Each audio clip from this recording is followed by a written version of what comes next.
Detroit Pistons were destined to fail over the NBA season. If you guys haven't seen over my other channel, that I have exploited, of course, their off-season mistakes over giving Mason Plumlee an over $60 million 3-year contract. But they did one thing: they beat the Lakers. I mean, they come out getting snuffed out by nearly 20 against the Cavs on the road. Now here they are over at Detroit. I mean, and back at home with already the worst road record in the NBA.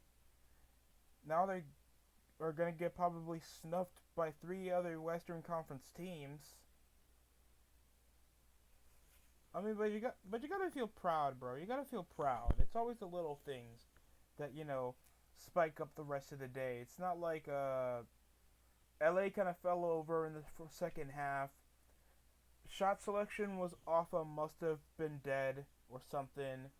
Moving out the ball, decent playmaking off D Rose. They were just overly reliant, still over from Kyle Kuzma, just over 22 points. He still just wasn't doing anything. He got blocked over a loose ball over Jeremiah Grant. Blake Griffin, I think, stopped him over a layup. He was scoring, just nothing else. I can understand why people, especially like LA fans, have an issue over with Kuzma. Because look at this. Look at this. 46% from the field. They were better off free throws. They were better off assists. They were better, at least, in defensive rebounding. Offensively, LeBron was just hooking up layups, allowing at least like 3 offensive rebounds. It was easy for them to finish off the paint a bit easier, especially off people like Schroeder, Kyle Kuzma pick up scores, and Montrezl Harrell. Like, you won't win in a hustle game against the Lakers. You'll give them that. And LeBron James tied in points with Kyle Kuzma. Who else was just all around the court? It was LeBron. He was better off assists. He was better off stealing the ball. I mean, he only had one turnover in the first half. His field goal range declined, but 3 points. He was like spiking shots against everybody that he can spray against. Dennis Schroeder was nowhere to be seen. Cartavius Caldwell-Pope, I mean, he's doing good in 3-point shots, but he's only with 6 points. And this is coming over like some of their players barely even spiking over 5 points over the last 3 games when they got snuffed over Philly. They're currently losing 2, in just a week, they're already losing 2 straight. That's not a good line. Schroeder's only with 6 points. The guy can just resolve his play. He's managing only 13 points. The guy is just being menial, like a memorial, just playmaker for the team. With no semblance of nobody else moving out the ball because AD isn't playing. Jared Dudley isn't playing. Quinn Cook and Kukoc just comes around just looking like they were deers over the headlights. Contavious Caldwell-Pope just grabbing on Mason Plumlee with like his right hand as soon as he came over for a layup. Like the rest of the bench is just being pedestrian. Gasol and Harrell and sometimes Caruso. Horton Tucker was doing decent. He came off 13 points and he came around shooting the ball out. Came out going 3 for 3 from behind the arc, moving out the ball. He was moving over his assignments. Other than Kuzma, that even in decent coverage out of zone, the guy can't see any guy his defensive assignment over the 3-point line. Can't hustle up whenever it's a basic guy like Simpaktu. I'm gonna try to pronounce his name. Simpaktu. They left over Wayne Ellington that came around smashing for 20. Blake Griffin was coming around hitting post shots like no one's business. DeLon Wright should not be able to move out to hit the 3 as easy as possible, as well as Isaiah Stewart. D Rose coming from the bench where he should be with 14 points. And Dion Boya, I can't, man. It's a bit difficult. I didn't even know Rodney McGruder was on the Pistons. it's a bit risque. Jeremiah Grant, Mason Plumlee came around with a double double that just last just last night, dude. It was piss poor. They were leaving out shot. Defensive assignments were half-assed. They were spreading out the floor, and the only time you see these guys hustle when second chance points, and they were ruling over offensive rebounding. But other than that, these guys were just crap, and the only reason was because there was no AD. They weren't spreading down the floor. They didn't have a reason to hustle over on defense. They were the only positive players I can say that at least played like they wanted to win was LeBron, even though he was just spreading out shots and he couldn't do anything else defensively because he's 36. Kyle Kuzma was averaging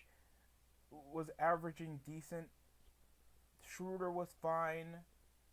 Pope should be doing a bit better than just being there as like bench warming stats while he's a 2 guard in a starting position with at least with the most minutes in the starting position, dude. And Marc Gasol's just not doing much except being a body with 9 rebounds. He's just there to set the tempo for the team, and seeing over his age, he should be, I don't know, a bench warmer. I love Marc Gasol, but dude only has 0 points off 25 minutes, and they were using your minutes conservatively. They didn't want you that much over in the floor so they can rotate with Harrell and Morris. And Tucker was just there to spread out the game so we could actually get 3-point shots. Quinn Cook wasn't that much in the game other than just getting sprayed on. And I'm supposed to anticipate this team as a championship contender. I mean, obviously it's the regular season. Wins against low-seeded teams, especially a team with only 5 wins over their first double-digit games, is obviously something that's going to happen. You always are not going to always expect a team to always just stay consistent for a long time. Up and downs are going to happen. That's what makes the NBA season fun. You don't know who's going to win every game. So, yeah, just the Pistons were the better team.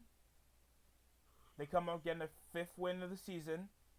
So that's a positive. And this is a good redemption game after losing disappointingly to the Cavs. Other updates going in is technically, if y'all didn't know, Alex Len is, I think, a Wizard now. And this is out of him being like a long time Phoenix Sun, cruising around teams. So it's a bit shocking for me that now he's like trading around, and I think he had a 10-day contract the last team he was playing for. And I think the Lakers also got snuffed by the Warriors that are now crunching back, and then they come getting smashed by the Suns that I haven't looked over a game since the pandemic season where they had to play in Orlando, and the Rockets rally against the Blazers for their 4th straight win in a 101 to 104 upset against the Blazers. They're sobbing down below 500. Other than that, there doesn't seem to be that much controversial news. All I know is Vogel has like guys that I think they should trade for. Just staying on topic, folks. I think I'll do more. If you want, I can do an hour-long video where I can go over nearly anything we need to talk about, especially the NFL season. But yeah, I think Vogel needs to like make up his mind.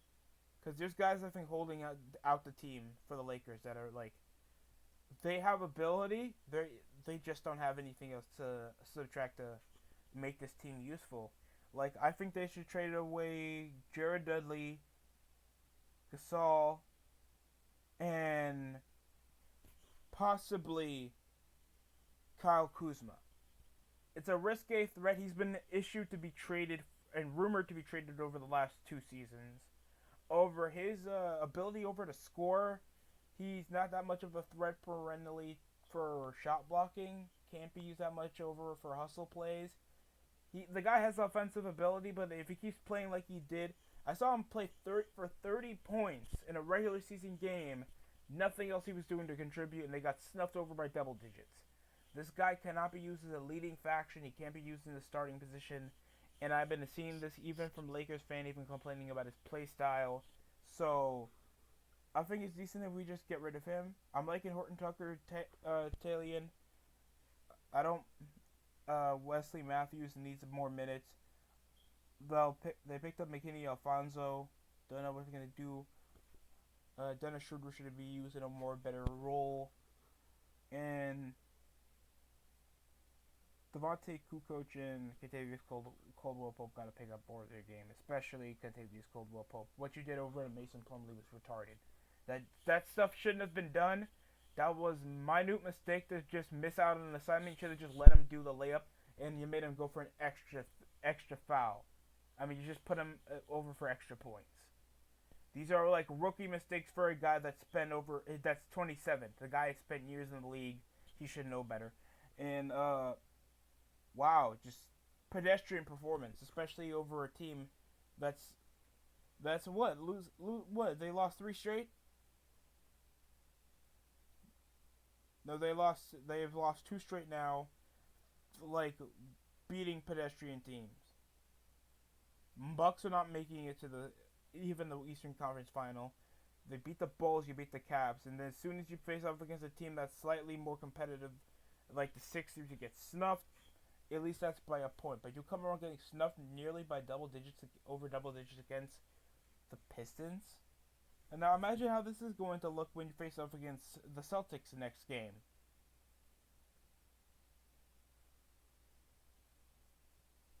I'm just it's just my opinion. Other than this, these guys are still third best in the West. But hopefully the next couple games you guys do, I get to see better performances, especially from other than just LeBron and Anthony Davis, because they're always going to cruise out and try to score. But it's always those supporting pieces that are more highly more expected to play the role out so they can make this team more successful. And many people are anticipating over a repeat than what the Nets are doing, what the Clippers are trying to come back over a tough postseason, and whatever the Bucks are trying to do to think that they're still relevant for a playoff contender, even though they could have just let Giannis walk over his dumb contract. It's not as big as Pat Mahomes, but it's still big as a player. Jesus Christ. But that's all I have for this video. If you guys think differently, please comment down in the comment section below. Usually, I had something going called the Necronomicon, where I go over New York Knicks games, but thanks they were doing pretty decent and staying in a decent level even instead of tanking, kind of got bored because some young guys were actually performing pretty decent. But I haven't seen a game over at Obi Toppin yet, so probably I can bring that back for a future video when told. So that's all I got for today. Guys, want to see more, please subscribe and see my takes on James Harden, the NFL playoffs I did. Please go ahead and try to watch and get this thing to grow, and make sure I add more content in the future. That's it for me.